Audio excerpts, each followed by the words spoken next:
Man, I hope you guys can see me or hear me. Sorry, I decided to do this in one of the weirdest spots. But what's up, guys? Welcome back to the channel.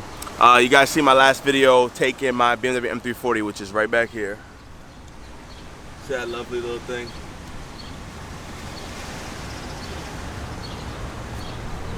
That car to New Jersey Motorsports Park lightning course. So I gave you guys a raw footage, part because I made a whole vlog about it and everything. It was just too long, and I know a lot of you guys like less talking, more action. So I decided to give you guys that raw footage. I kind of like it too. It's a little easier to make, and yeah, my thoughts were all over the place making that video anyway, so I figured let me not confuse you guys and give you guys one of these types of videos afterwards, which is like an experience video. A lot of rocks, a lot of wind. Got my feet out, got my feet out. You know, a little ashy, but it's all good. Out here by the water. Before I say anything, I will say this. These are my experiences, and in the end, I do recommend that everybody go and try it out for themselves. You might love it more than me, you might not like it at all, but one thing you can say is that you actually went out and did it. So New Jersey Motorsports Park, Njmp, they have the Lightning and the Thunderbolt. Now apparently the Lightning, my boy Darian says, is like, looks like a dick apparently. I don't know, him some balls. That one is the one that I was on. It's the one with the least amount of straightaways. I know Thunderbolt has more straightaways. It's better for more high horsepower car. I will try that one next. I've also gotten questions and comments already on where you can find something like this or access track days or whatever. I just went online, honestly. I just Googled tracks around my area and I kind of found it. You can go on the New Jersey Motorsports website or Motorsports Park, Motor Park, whatever website. I'll put it down below.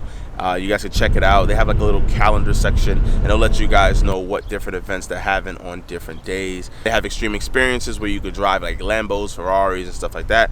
Obviously, it'll be a little bit more pricey because the caliber of car you're driving. But yeah, I just took my own car, and yeah, so if you guys want to check that out, you can as well. Yeah, I think it's a good experience to just bring your own car. But I mean, if you've been wanting to drive like a car you couldn't afford, like a Ferrari or something, it's a good experience as well, right? I think I paid around $215 for it. That just includes 4 20-minute sessions. It's actually 22-minute sessions. You have cool downs, you have a lunch, and there's obviously some talking and some learning and teaching. They actually tell you what every flag is for. I just kind of was too excited to get out on the course, and I didn't really pay attention to any of that. They also offer track insurance. Now, to be honest with you, I wouldn't really recommend it for a beginner's course, which is the one that I selected, because you know, you're not really pushing your car that hard to crash it and damage it to make purchasing the track insurance actually worth it.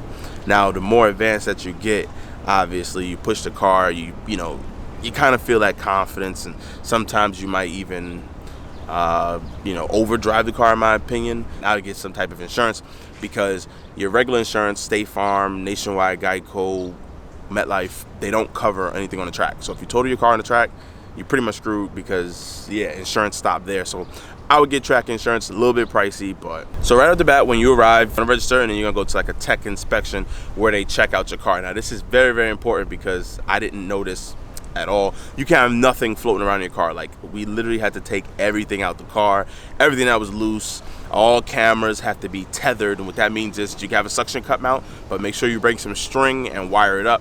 I didn't have any string, I came unprepared, so I had to use my phone chargers around the car to go ahead and tie it up to various locations, and then tie a string maybe to the sunroof and close it, or the window and close it, and certain things of that nature.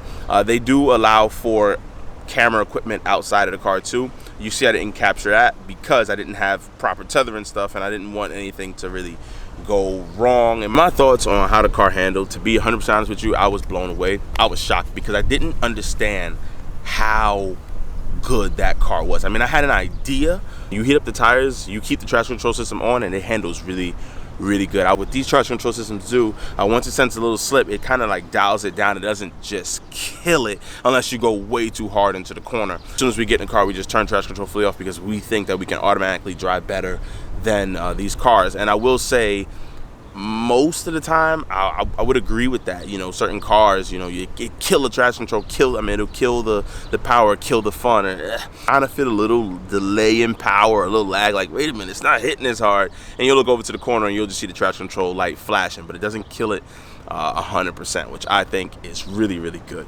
Tire temps got up to about 150 degrees Fahrenheit, brakes probably even hotter, and boy, oh boy, yo, those tires look like straight glue. You ever seen on black tar on the road? It looked like that. It was insane. Notice the more and more sessions I went out, like the first session, the car gripped up good. Second session, it gripped up pretty good. But the third and fourth session, I found that it was understeering just a little bit, and I'd kind of have to give it some throttle to rotate the car properly. And I thought that maybe the tires are getting hot, maybe they're just wearing out or something. Then I actually looked at some of the footage. I'll show you guys. I'm not sure if I could put all my lap footage in there, but it's this app called Track Addict. It's pretty good, pretty cool. Make a video on that later, but I've noticed that I was carrying higher speeds around those corners in the later sessions. So that was pretty interesting because I'm trying to learn the car and I'm thinking like, wow, it's understeering, I'm overheating the tires and stuff like that. But I was cornering at a 60 mile an hour at this specific corner once, and later on down the day, we ended up doing like what, 72 to 76 mile an hour around the same corner. You tend to push the car a lot more harder the more comfortable you get. So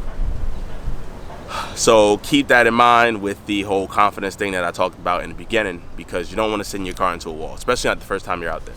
But yeah, other than that, power is pretty good. I was so shocked at how good the oil temps stayed like level. I don't know about IATs, but the car really didn't lower boost. I think towards the end I couldn't get higher than about like 10 pounds of boost, which is weird because in the other previous video that had happened to me as well when I was doing a pull on the Jersey Turnpike. So we might have something wrong with the car. I gotta check it out and see, but yeah, the car performed phenomenally. It just over time, over a continuous abuse, the car just can't make its boost targets like it needed to. Now, with that being said, it was still enough power to get me around the track, and I just kept driving. I didn't have any drivetrain malfunction or anything like that. I just kept pushing the car. Check oil levels after. No lower, maybe a tad bit, but I couldn't notice it. Nothing really lower than I left. I also brought an extra oil container that I keep in the back, because you never know when you're gonna run low, and you don't want to run that gas station oil in your car, because bro, I don't think that's the best. Not exactly as fun as hooning around, I'll be real with you, or going in back roads and spending time with your friends, and it's just because that's just like a whole different thing. Your mind is so focused on other things, like catching an apex, which I kind of learned that my line is pretty good. That's what everybody was telling me. Oh, you got a pretty good line. You got a damn good line. I didn't really understand what a line was until I realized like I was aiming for those apexes. That's just what I see. Watch TV. People go for the little things and try to brr over the red and white little candy line things. But yeah, other than that, it's pretty cool, pretty fun. Next time, what I'll do differently is I will check my tires and brakes and everything before I get there. When I showed up and I went through tech, they look at everything. You're not really supposed to have the center caps in. They let a couple people rock. They let me rock my brakes. My brakes were fairly low in the front. I mean, they were fairly good in the front, but low in the back. And I see why they cannot be less than half, because yo, you chew through brakes really, really fast. So yeah, going back next, I might just run a track pad. I might get dedicated tires and wheels for the car when I'm running on the track. Maybe a stickier tire. This guy had Cup 2s on his GT350, and boy, I tell you, those things were glued. I mean, my tires were pretty glued, but damn. So one thing I will say is, if I do keep the car, I will go ahead and get track wheels and tires, track brakes, and things like that. But I don't know, all that other stuff is not necessary in my opinion. Me, I like to drive this car every day, get in it and go. Race cars on the drag strip, go around drifting in circles, and then take it on the track. And this car is perfect the way it is. I don't want to make this car too much of one thing. It made me realize that you don't really need to sink a lot of money into your cars to have fun. You can have fun as is.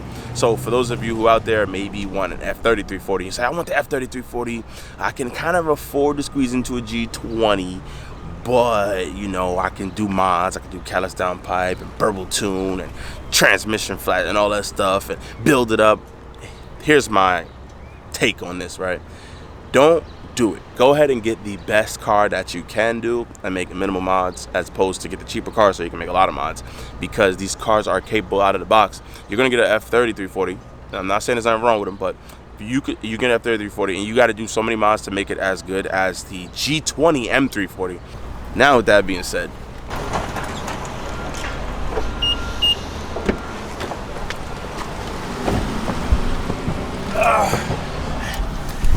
hot in this mug.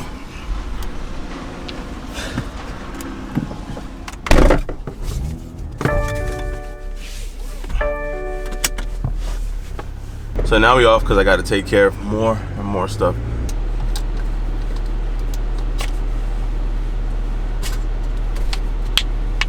Back to the shaky days, baby. Summertime is coming. Things are starting to get back. Oh, nice days, good vibes, and sundresses. But yeah, this forever gonna be gone though. All them Astoria meats shot on that strip. It used to be lit too, but you already know what killed it. Burble Tunes. Burnouts and Burble Tunes killed that, bruh.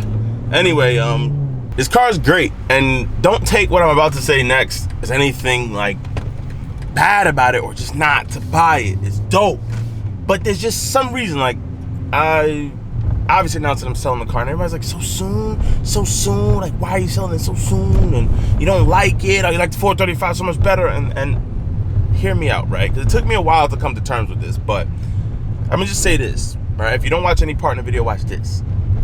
Once you go big boost, or once you go big turbo, and I'm not talking about pures, you know, I'm not talking about the hybrids. I could say the same for those two. I'm not sure. I haven't experienced it. But once you go big turbo, once you go solid rear end bushings, mechanical LSD, like XHP stage 3, and I'm talking about ride on full race mode where you bang the gears and it feels like a freaking DCT. Once you go there, it's really hard or impossible to go back. It's impossible to go back. This car is quick, but the 435 was fast. And there's a huge difference. You got to figure out, are you a quick guy or are you a fast guy? A lot of you guys even ask, wait, why you go rear wheel drive? And I don't care about my 60-foot times. I damn really don't care. But I don't care about any times. I like the car, and the times are fun to see what you can get out of it. But you know, I'm not looking to be the rear wheel drive M340 Portimao blue stock turbo king. Like I don't really care to be a king of anything. And plus, we all know BMW is one of the first groups of, like, I guess, fan dudes I know that, like, everybody is a king. You have like a 6-speed 335 red with black interior king, and you have like a, listen man, if your shit ain't faster than the other one, you ain't the king of shit. If you ain't the fastest one, you ain't the king of shit. Okay, I know your car got a 6-speed. I know it got a catted downpipe king or whatever. It just, listen. Alright, I don't got beef with none of y'all people online that be talking about the kings and stuff. I'm just here to let you know. But that's just the way I think about it. But anyway, everybody get a trophy. But you got to figure out if you want to be a quick guy or a fast guy. And it's two totally different things. That 435, just the experience alone, and it's not just the 435 specifically. If I put the same amount of money into this car that I did in the 435, I'm pretty sure I'd love it just as much, because it's that big turbo feel. These cars off the line, but they really do hook up. They do a good job hooking up, and you can actually beat all-wheel drive cars in a rear-wheel drive car, which seems impossible to everybody, but it can be done. Up top, stock turbos just don't really, it's like an experience. When you hit it, you're like, whoa, this is quick. And you feel the torque, and then as it goes in the gear, it takes a little bit longer, and hits the next gear. Power, less power. It's like an excitement that kind of dies down, you know? With this car, the further I push the pedal, I can floor it, and I won't feel like it's getting progressively faster through the RPM range. Whereas the 435, you'd floor it, and you're like, oh, this is pretty damn good. Like, this is pretty quick. And then you just go deeper in the pedal and deeper in the RPM band, and you're just like, what the fuck? Like, it just keeps going. It don't stop. It stops when you stop it. Like, that's a feeling. Then you hit a whoosh, and you hear the R888s because you gut it out the back, you know, and the transmission, and the rear diff setup is so freaking clunky. If you make a real tight U-turn, you can hear the car go like, yo, that 435 was nice, man. You know what I mean? You can hear the fuel pump prime and start up because you ain't got no seats and nothing in the back. when you hit like 17 pounds of boost, you hit a meth spraying in the back, boy. Woo! Yo, it's an experience, man, an experience. And this car does it so well. You know, the 435, I'd hit the gas in a corner and clench my ass cheeks. In this car, I hit the gas in the corner and it being rear wheel drive with 255 tires. Even spinning this car is a lot different. You just kind of point and it goes where you want to do it. Hit the gas, it does it. Hit the brakes and it does it. The 435, well, sometimes it does it. The 435, it's like you hit the gas and you never knew what you were going to get. You never knew. Were you going to hook? Were you going to spin? Was it going to overboost? Drivetrain malfunction? I don't know. And the transmission helps a lot. This transmission being stock, obviously, and the tuning and everything, it's just not as violent. The last one felt like you were just like DCT shifting. You'd hit the paddle, it's like, and oh my God, sorry guys, I'm just here to say I need a sketchy car in my life. You know, this is fast, this is quick, but it's not sketchy. I want sketchy, but I don't want sketchy to be my only car. So I wouldn't take the 435 back. I would build like a crazy E36 manual sketchy turbo car. And I don't even need to make a lot of power. I just keep it stock block and everything. But I just want to have that same clunky experience. It's so nice. That's kind of one of the things that I think is going to upset a lot of people from going from the F80 to the G80. Is that clunky DCT experience that I experience in the Porsche as well. Now, would I do a big turbo in a Porsche? I would say I do hybrids. You know, catalyst downpipe and stuff like that, to make it sound like the most aggressive vacuum cleaner in the world. But other than that, I wouldn't go too hard. That's my thought of it. I know it took a while for me to come to terms with it and say, you know what, you got this M340 as a replacement for the 435, but you just can't replace anything like that. But I'm here. I gotta get out of here. I gotta go do some other stuff that I don't feel like doing. But Micro Speed. Peace out.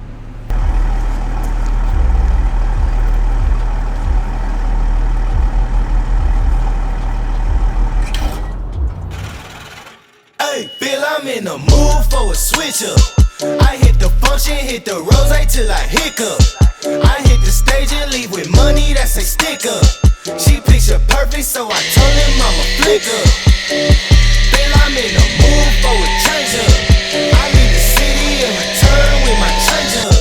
They got amnesia, don't remember how they played us. They wanna knock me down, but somehow I just stay up. Look, straight from the mud like Ruby. Straight to the stage, they love me. I understand they hungry, but please don't hate, that's ugly. I've been sliding, shaking, moving.